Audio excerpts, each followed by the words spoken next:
asalaamualeykum tabarakallahu ñi ngi dellu di ziyaare mbokk yu tedd yépp di leen ndokkeel ci bisu barke bi waaye di dellu di yeesal sunu cant jëme ko ci yàlla moom mi nga xam ni moonu may nu fekke may nu tal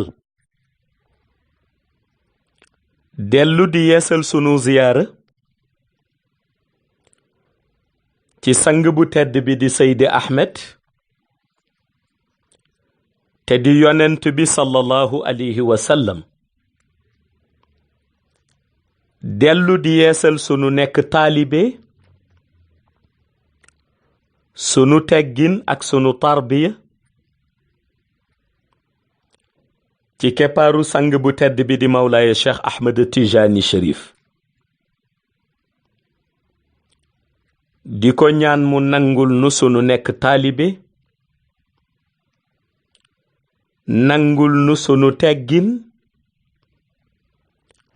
nangul nu sunu tarbiya ci barkeem fa tabarakallahu mu mel ni yàlla ginnaaw bi mu bindee doomu aadama dafa am rekk kóllëre goo xam ni moom la bëgg mbindeefam di ko yeesal ci zaman bu nekk ndax yàlla dafa fonk kóllëre te mu mel ni it alastu bi rabbikum xaalu balla mën nañu wax ni fa la kóllëre yam ndax yàlla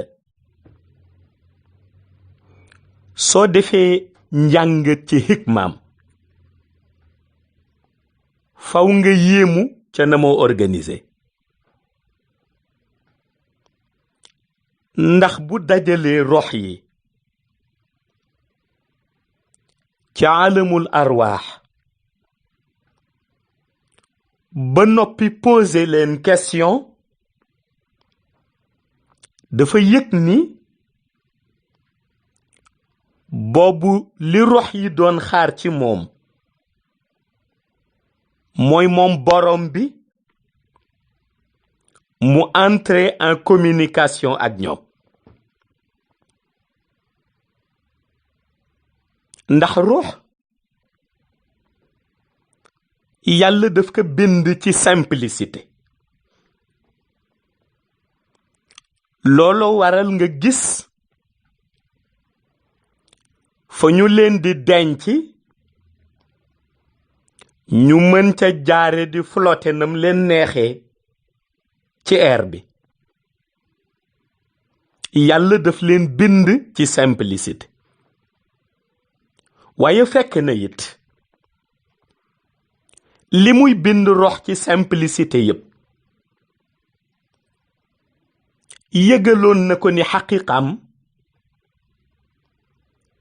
pour mu doxal ko moom rox ba mu mot il faut que xaqiqa bi mu composé ko ak benn organisme te mooy na muy def muy jël rox bi daldi koy dugal ci biir jëmm loolu xaqiqa bi la yàlla di bëgg composé ak benn organisme waaye mu mel ni it bi mu rëddalee rox loolu yépp dafa am loo xam ni rox déewoon na ko borom bi wax ko ni ko loolu la gën a soxla te mooy borom bi dimbali ko ba mu dégg kàddoom ndax yëgoon na moom ruux ni bés bu ko borom bi dimbalee ba mu dégg kàddoom, même bu composé ak organisme bi ñu koy denc, organisme bi du ko dominer. waaye yëgoon na it ni bu ko borom bi xañee kàddoom, bés bu demee composé ak organisme bi dana ko dominer. moo tax boo demee ci xayb ñu lay wax ni ki tarbiyam mot dafa fekk na tarbiyam doorewul fii ci monde shahada, waaye li motal tarbiya bi mooy ca kaw la doore. looloo tax bi yàlla yégee loolu te muy demande bu rox yi def, mu ni kon dinaa leen dimbali ku ci nekk rek ma fexe communiquer ak yow. waaye mu ni communication bi it dafa am ci ñaari ligne yu muy jaare. benn bi di ligne bi nga xam ni ligne bu forte la,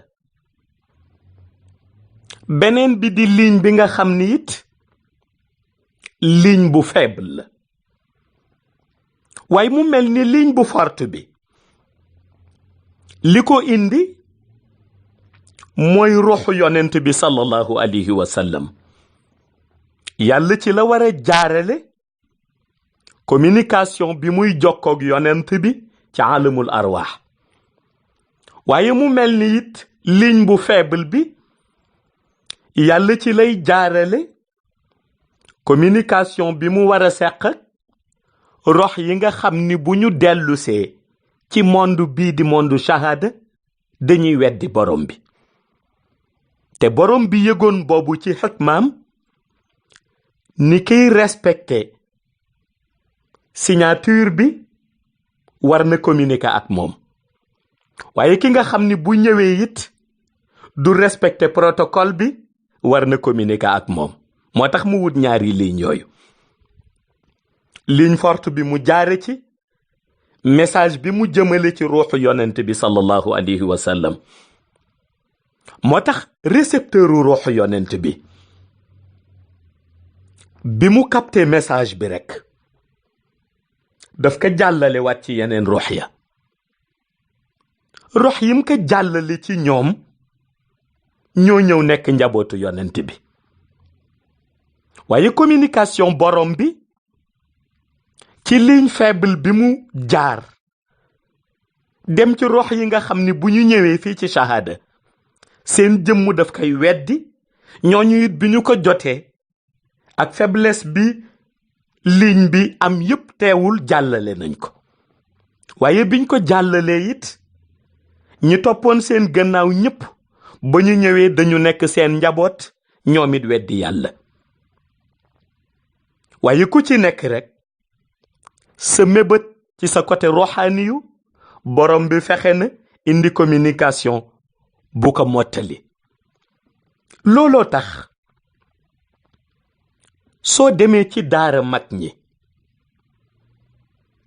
ñu lay jàngal jukko tarbiya, parce que yëg nañ ni jukko tarbiya bi ci jiitu mooy am kilifa. yaa ayyuha alladina amanu taqullaha wabtaqu ilayhi wasila. ñu ni boobu moo jiitu ci jukko tarbiya. waaye ñu ni nit ki bu amee kilifa ba noppi dina amit leneen lu muy mottalikoo ci biir kër kilifaam. te am na ñoo xam ni fa la ñu jaare échoué ndax seen échec mooy am nañu kilifa waaye li ñuy mottalikoo ci biir kër ga nag moom la ñu appliqué wul. soo demee ci daara mag ñi ñu jàngal la ko ni la bu nit ki amee kilifa ba noppi la ca des mooy mu roy santaane ya bàyyi tere ya. waaye mu fexe it ba ni kilifa gi nammee taalibe mel noonu. ci ñi am taalibe walla ni kilifa gi nammee njabootam mel noonu ci ñiy bàyyi xel njaboot mu fexe ba benn bu cay qualité rekk ñu fekk ko ci moom. loolu indi woon seen wax ju tedd jooju ñu daan wax te nga daan dégg ñu ni lu waay di woote daf koy nuroog.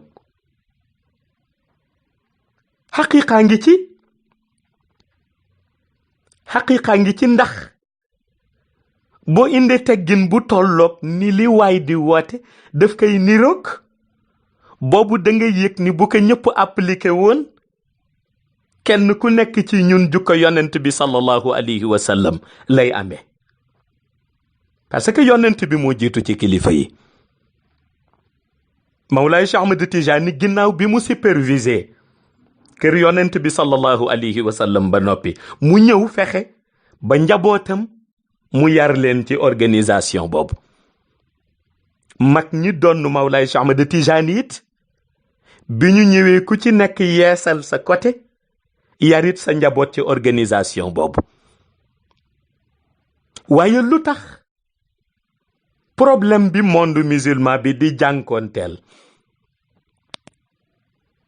nekk bu dem ba ëlëm ñu bare c'est parce que ña ca ëpp organisation bi yonent bi doon yare moom la ñu fàtte te li ci ëpp nag li leen koy fàtteloo mooy ci téere bi ñuy basé ni nii la doon yare parce que téere bi dafa am ku ko bind te ki ko bind du ni forcément xam na yonent bi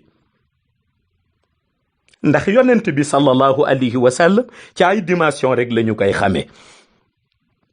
ñii dinañu ko xam ci xaqiqaam ñii xam ko ci shahadaam ñii xam ko ci shari'am ñii xam ko ci xaqiqaam. téere boo ci jàng nag buy dellu si ci jëmmam bu tedd bi moom yonent bi rek am na ci côté boo xam ni boroom téere bi foofu lay waxe ñi ciy waxe ci shari'am am fu ñu teg seen organisation ñi ciy waxe ci xaqiqam am fu ñu tënk seen organisation. léegi nag boo mënul xàmme kenn ku nekk li mu bind ci yonent bi ci ban dimension lay waxe rek doo mën a organiser mukk. ndax organisation ci biir xadara ñaar moo ko yor bi ci jiitu mooy kilifa goo xam ni kenn du ko mën a reprocher dara luy dellu ci wàllu diine rawatina diine bi nga xam ni moom la yàlla reconnaître muy diinel islam. bu ñu seetee wàllu volonté ñu fekk ko ci moom bu ñu fekkee seetee wàllu sagesse ñu fekk ko ci moom waaye bu ñu xoolee it wàllu gentillesse ñu fekk ko ci moom. ñu ni duñ ko mën reprocher dara ndax lu ci nekk bu ñu ci jiitoo rek moo ñu cay ëppale te moo cay gën a sonn. waaye beneen bi mooy ña dëkkee xadara boobu te wax ni ca la ñu aju ñoom it ñu fexe ba seen jukko lu muy am ñu ca doyadi ñu fexe ba bu doon benn jukko bu néew sax ñu jële ko ci seen repère te seen repère mooy seen guide spirituel. mu dellu si waat ci li mag ñi doon wax lu waay di woote daf koy niroog su ko defee yooyu yëpp bu dajee rek bu fekkente ni ligne bi ñu branché wu ñoom ligne boobu ci centrale bi lañ ko répertorier te centrale bi mooy base mystique bu Mawlaay Cheikh Ahmed Tijani ñoom dañu leen di xàmme déjà comme ay vrai Tijaan waaye ay vrai disciple de Mawlaay Cheikh Ahmed Tijani waaye ay vrai compagnon de Mawlaay Cheikh Ahmed Tijani te comme Mawlaay Cheikh Ahmed Tijani génnul organisation spirituelle bu yonent bi organisation mystique bu yonent bi organisation familiale bu kër yonent bi kon da ngay gis ni lu ñu jëfati rek day delluwaat ci jukko yonent bi sallallahu alayhi wa sallam. moo tax crise bi gën a dangereux ci aaxiru zaman mooy crise bi nga xam ni day dellu ci ñàkk am kilifa gu ko mot mooy crise bi gën a dangereux ci aaxiru zaman day dellu ci ñàkk am kilifa gu ko mot parce que dootoo xàmme loo war def waaye dootoo xàmme it loo war wax te bu nit tolloo foofu rek formation am ci xayb dañu koy arrêté ndax xayb ñoom dafa am nu ñuy doxale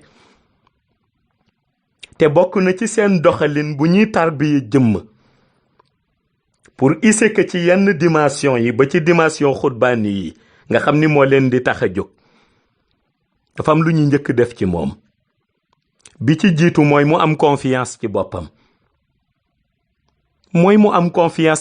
ndax xayb bis bu ñu yëgee ni amoo confiance ci sa bopp ñu rejeté la te yëg nañ ni pour def nga am confiance ci sa bopp li ñuy njëkk def mooy ñu yar la ba loo wax nga def ko boobu moo ci jiitu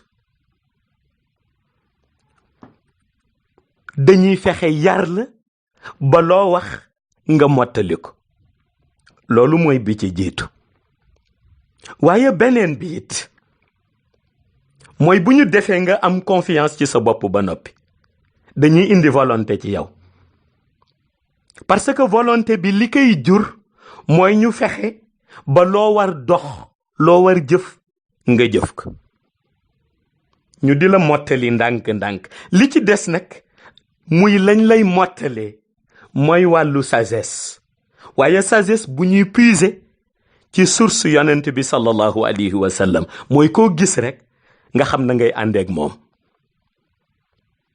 koo gis rek nga xam na ngay àndeek moom mag ñëpp fexe nañu ba point boobu échappé wu leen mooy ku ñu gis ñu xam na muy àndeek moom te pourtant point boobu suñu ñëwee ci aada point boobu la aada yàq parce que ni ko aada yàqe mooy aada du def ko gis nga xam na ngay àndeek moom daf lay wax ni boo nekkee ku gentil koo gis rek war nga ànd ak moom moo tax point boobu aada daf ko yàq ni ko aada yàqe mooy au lieu mu def ni ko gis war na am nga xam ci yàqin nooy àndeek moom dafa def ni ko gis rek boo baaxee war nga ànd ak moom te léeg-léeg nga ànd ak jëmm mu yàq la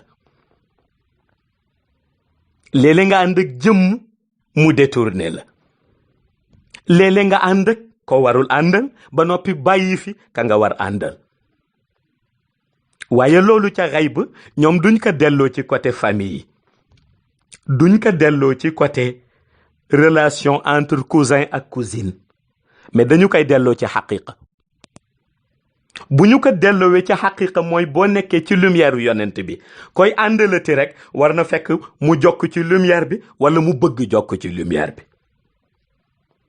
waaye ki déconnecté ak lumière bi bis boo àndeek moom boo doxee boo déconnecté wul it bu yàggee sa ligne faible te sa ligne bu faible rek source bi rejeté la moo tax jàngat boobu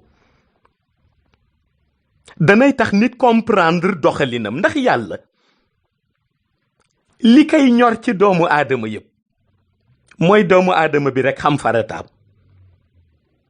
jaamu bu metti bi taxul mu yóbbu la àjjana mësoon nga nekk di ko tooñ laata nga koy xam taxul mu condamné la ci ba yóbbu la safara lu ci nekk ci coobareem la koy delloo comme lu ci nekk ci coobareem la koy delloo nag lay farata ga mooy nga xam lay sa priorité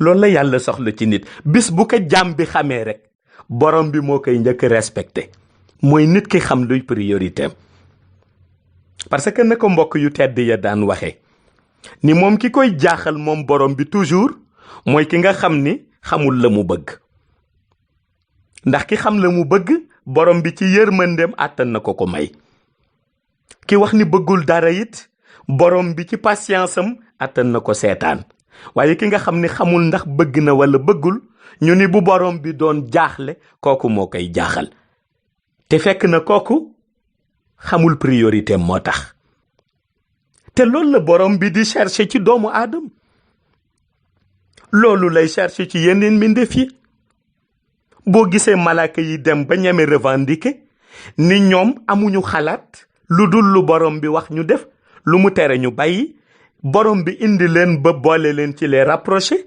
c'est parce que dañu xam seen farata. C'est parce que tout simplement dañu xam seen farata.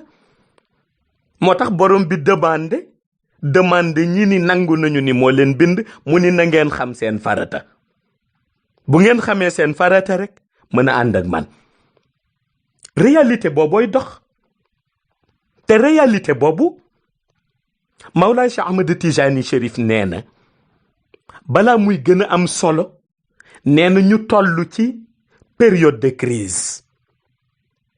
te moom bu ne période de crise, crise économique rek taxul muy wax. parce que crise bi gën a dangereux mooy crise d'interprétation des textes sacrés. te léegi ci zaman boobu la ñu toll. te mooy crise bi gën a dangereux. crise d'interprétation des textes sacrés. te gis nañu loolu tey li mu engendré ci ay musiba dugal ko ci monde shahada. lii noo tuddee sax wàllu terrorisme. wàllu terrorisme boo demee tey ci yenn mufti yi nga waxtaan ak ñoom, wala yenn mola yi, wala ñenn chef de guerre yi, te di revendiquer ni dañuy jihaad, léeg-léeg nu firil la aaya nga yëg ni la leen dal ba ñu ñàkk ca seen bakkan du yoonu yàlla, mais crise d'interprétation des textes sacrés moo leen dal. léeg-léeg nga yëg ko ndax dafa am lu mag ñi gëmoon, mooy yàlla dafa bind bakkan sonalaate lool. yàlla bind bakkan di empêcher nit mu def lu baax. te bakkan boobu pour gagner ko, ni ko Cheikh El Hadji Malick daan waxee, pour gagner bakkan boobu il te faut des années et des années. te boo gagner bakkan bi ba noppi rox ñëw taxaw pour dugal la ci domaine la ñoo tuddee évolution spirituelle. évolution boobu ay années lay durer. te bu évolution boobu paree nag mystique soo gay ñëw. waaye mystique boobu pour nga jëriñe ci ay années lay durer. moo tax ñu ni dund nit dafa am ci luñ ko tënk su fekkee dégg na l'interprétation des textes sacrés. mais bu dee crise bi yóbbaale na ko nag dafay bàyyi farataam dem di defi ngëneel. te balaa ngay dugg ci ngëneel nekk ci farata bi ba noppi. loolu tax Mawlaay Cheikh Ahmed Tijani Chérif pour éviter crise boobu ñi ànd ak moom mu yar leen ci tarbiyatu ruux. wax leen ni ku ci nekk ci yéen laazimu subaam laazimu ngoonam doy na ko. wax leen ni ku ci nekk ci yéen wasifa subaam wasifa ngoonam doy na ko. wax leen ku ci nekk ci yéen jotaayu xadaratul jumaa doy na ko. wax ku ci nekk ci yéen te am temps rek zikr bi doy na ko. su ko defee ñu nekk ca ñoom ba noot àdduna, te ña leen doon xaar pour xeex ak ñoom yëguñu woon ñi gagné nañ leen à l'avance. te ci ñooñu la Imam al Mahdi génn. moo tax bu revendiquer appartenance am ci tariqa tijaniya sufi yëpp di ko nangu, parce que yëgoon nañ ni bu jugoon rek wane boppam du dem. waaye bu jaaree ci réalité bi nga xam ni moom la yonent bi décidé wàcce ci monde shahada, comprendre les textes sacrés, kon fu ñu xoolee malaan gis ko ci malaan. te muy réalité bu am solo. waaye ñi nga xam ni réere nañu côté boobu ñoo dem tey ba ñu bari manipuler leen. parce que ñi nga xam ni léeg-léeg ñu tuddee leen les détracteurs de la religion islamique, ils sont très dangereux et ils sont très outillés. moo tax nañu bëggee ñoom zaman rek noonu lañ koy présenter ni noonu la nekk. léeg-léeg di nga yëg ci seeni revue ak ci seeni texte ak ci seeni discours ñu caricaturer le zaman ba nga defe ni noonu la zaman mel, alors que zaman melul noonu. mais fekk na ñoom noonu la ñu bëggee zaman. ndax noonu la ñuy présenter information yi, noonu la ñuy présenter nouvelle technologie bi, noonu la ñuy présenter politique étrangère yi, noonu la ñuy présenter wàllu diplomatie yi, noonu la ñuy présenter lépp. su ko defee nag yow boo amul kilifa goo xam ni moom il est informé. da ngay dem ba defe ni noonu nu caricaturer zaman noonu la zaman mel alors que fekk zaman dépassé na côté boobu. moo tax pour ñu renseigner la léegi ci média yii lu jafe lay doon parce que la ca ëpp ca la ñuy véhiculer ñi nga xam ni dañu bëggee zaman nga gise ko noonu loolu la ñu cay jaarale. waaye la cay des dëgg muy li ñu denc te di ko nëbb mooy ëpp. su boobaa nag nga xam ni crise am na. crise bu amee nag benn solution moo am te mooy dellu ci sa source. boobu bu fekkee source bu branché wu ci lumière yonent bi la boo ca delloo ko rek géndeeku. bu dee source boo xam ni nag dafa déconnecté ci lumière yonent bi boo ca delloo gën a ti réer. moo tax ñu ni zaman bi ñuy toll ku nekk war na tànn ci ban source rek lay naane. lu am solo la.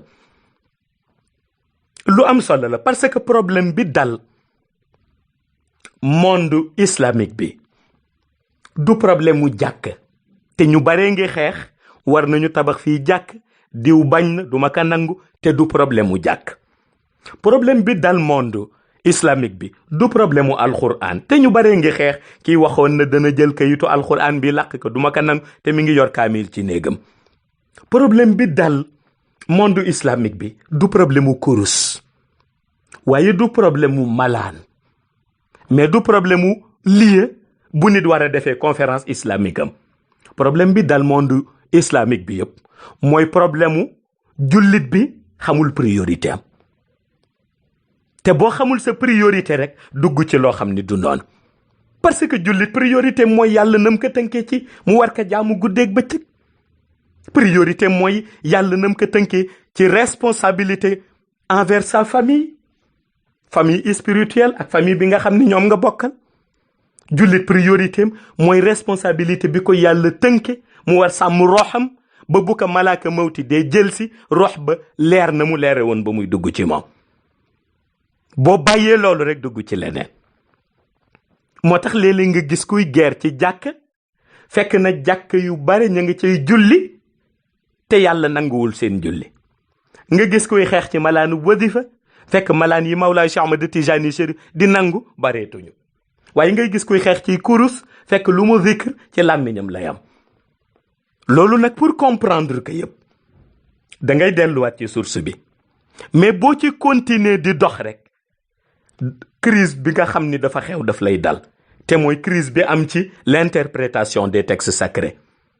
moo tax ngay naw nit ci diine mu taxaw ci gàmm wax nga yëkkate sa xaalis jox ko fekk na dafay saboter islam waaye yow xamuloo ko parce que àggagoo ci dimension mën a interpréter ki nga xam ni mi ngi saboter islam ak kiy liggéey ngir islam.